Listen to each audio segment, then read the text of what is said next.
Mulle meeldib andmetöötleja töö juures see, et minu tööülesanded on selged ja konkreetsed.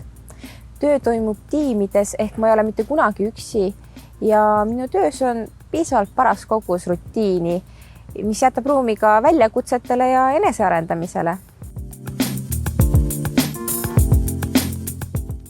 Minu tööülesanded jagunevad kaheks.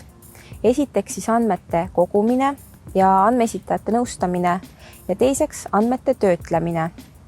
Andmeid me kogume läbi kogumisrakenduse eStat ja need andmed, mis laekuvad meile kogumisrakenduse väliselt, need me siis sisestame ise eStati.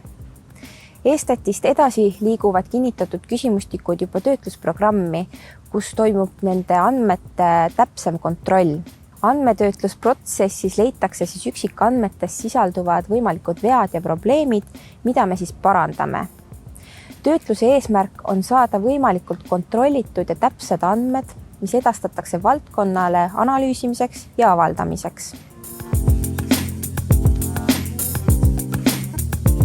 Minu töömotivatsiooni hoiab kõrgel kindlasti vastutus, sest mina olen see lüli, kes vastutab, et need andmed, mis mina edasi annan, on kontrollitud, kommenteeritud ja korrastatud.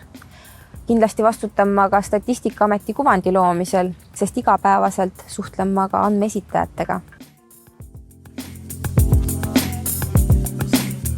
Andmetöötleja ametikoht sobib kindlasti inimesele, kellele meeldib töö numbritega ja kes suudab ja tahab aru saada, mis päriselt nende numbrite taga on.